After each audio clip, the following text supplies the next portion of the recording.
दोस्तों, आज हम जानेंगे कि वैदिक काल में मानव सभ्यता कौन सा कैलेंडर वर्ष उपयोग करती थी और किस प्रकार समय के साथ साथ हमारे कैलेंडर भी बदलते गए हैं।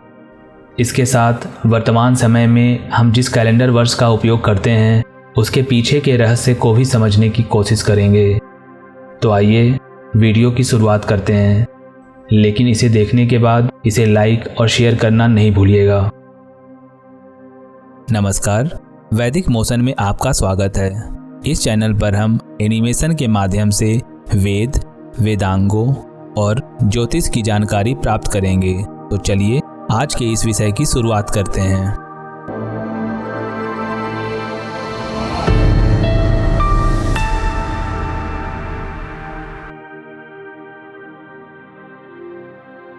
अगर वर्ष को परिभाषित करें तो एक वर्ष किसी ग्रह पिंड की परिक्रमा की पूर्ण अवधि है। उदाहरण के लिए पृथ्वी सूर्य के चारों ओर अपनी कक्षा में घूम रही है और जब पूरा चक्र कर लेगा तो उसे एक पूर्ण वर्ष मानेंगे। यानी एक कैलेंडर वर्ष पृथ्वी की परिक्रमा अवधि के दिनों की संख्या का एक अनुमान है और यही तर्क लगभग सारे कैलेंडर प्रकारों का आधार है। दोस्तों, हम जानते हैं कि 11 एलिमेंट्स ऑफ काल में वर्ष का मान सबसे बड़ा है। इसका वर्णन मैंने पिछले वीडियो में किया था। वर्ष के बाद अयन, ऋतु और फिर मास का क्रम है। कुछ मास को मिलाकर ही एक वर्ष मान होता है। इन कालमान का ज्ञान हम आगे की वीडियो में जानेंगे। दोस्तों, कुछ कैलेंडर में वर्ष के माह का आधार या तो चंद्रमा के गति सूर्य के सापेक्ष में है तो कुछ कैलेंडर में पृथ्वी की गति सूर्य के सापेक्ष में। आज विश्व में लगभग 40 कैलेंडर वर्ष ज्ञात हैं, लेकिन दुनिया भर में उपयोग किए जाने वाले कुछ मुख्य कैलेंडर इस प्रकार हैं: ग्रेगोरियन, जूलियन, यहूदी, हिंदू, चीनी, इस्लामी और फारसी कैलेंडर। इस वीडियो में हम सिर्फ भारत देश में प्रयोग होने वाले कैलेंडर वर्ष को जानेंगे। दोस्तों, सबसे पहले एक प्रश्न दिमाग में आता है कि वैदिक युग में किस प्रकार का वर्षमान उपयोग में लिया जाता था। वैदिक काल में वर्षमान को 3 प्रकार से ज्ञात करते थे: सौर वर्ष, चंद्र वर्ष और बारहस्पत्य वर्ष। सौर वर्ष का आधार सूर्य का राशि परिवर्तन या संक्रांति होता है। इसमें सूर्य का राशि के अनुसार 12 संक्रांति होता है। चंद्र वर्ष का आधार चंद्रमा की कला होती है। हमारा हिंदू पंचांग भी इसी वर्ष पर आधारित होता है। वैदिक काल में सबसे ज़्यादा प्रचलित मान था बारहस्पत्य मान, जिसे गौरव मान भी कहा जाता है। इस वर्ष मान को लोक व्यवहार में संवत्सर के नाम से भी जाना जाता है। इस मान का संबंध बृहस्पति ग्रह से है। वेदांग ज्योतिष के अनुसार बृहस्पति को मध्यम गति से एक राशि का भोग यानी एक राशि चक्र को पूरा करने में लगभग 1 वर्ष का समय लगता है। इसका वर्णन महान गणितज्ञ भास्कराचार्य ने अपनी रचना सिद्धांत शिरोमणि में भी किया है। बृहस्पतिर मध्यम राशि भोगाद संवत्सर साहित्यिका वदंती।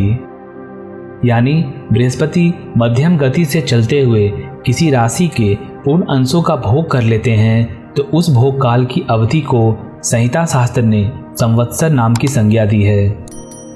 संवत्सर की कुल संख्या 60 है।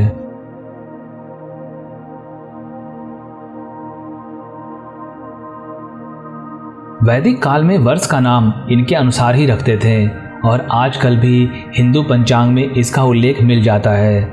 जैसे अभी ईस्वी सन 2024-25 में पिंगल नाम का संवत्सर है। उसके बाद अगले वर्ष काल युक्त नाम का संवत्सर होगा। इसी तरह यह क्रम चलते रहता है और 60 संवत्सर का एक चक्र पूरा होने के बाद फिर से ये चक्र दोबारा शुरू होता है।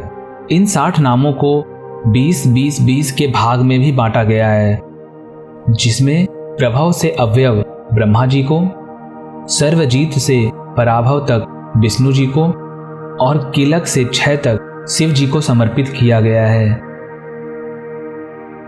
दोस्तों, आइए अब भारत में प्रयोग होने वाले कैलेंडर वर्ष को जानते हैं। हिंदू कैलेंडर के अनुसार वर्ष को संवत के नाम से भी जाना जाता है।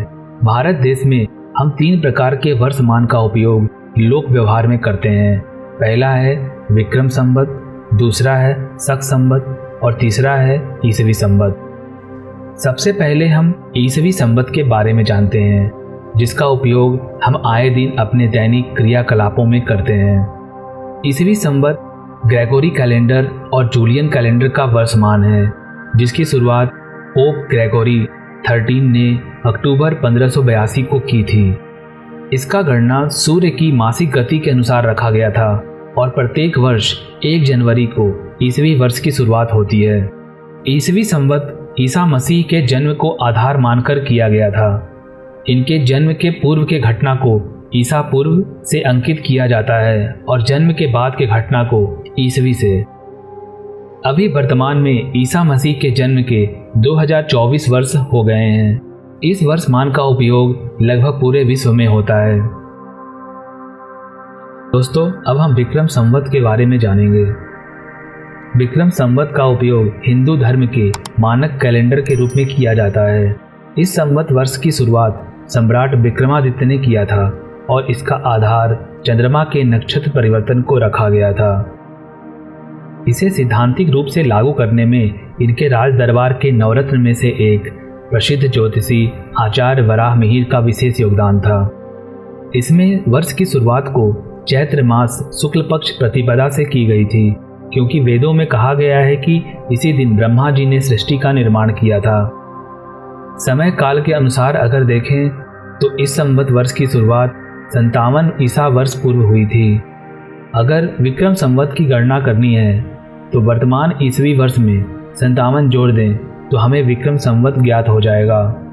इस वर्षमान का उपयोग हिंदू धर्म के त्योहार जैसे दिवाली, दशहरा, होली इत्यादि तिथियों को ज्ञात करने में और ज्योतिषीय गणना के साथ साथ पंचांग में भी किया जाता है। दोस्तों, आइए अब शक संवत को जानेंगे। इस संवत के मान का आधार सूर्य और चंद्र दोनों को रखा गया था। इस संवत के आरंभ के बारे में बहुत सारी कहानियां पाई जाती हैं, जिनमें से प्रमुख कहानी है कि सम्राट विक्रमादित्य के 135 वर्ष बाद एक राजा हुए जिनका नाम शालिवाहन था, जिनके द्वारा ये शक संवत की शुरुआत की गई थी।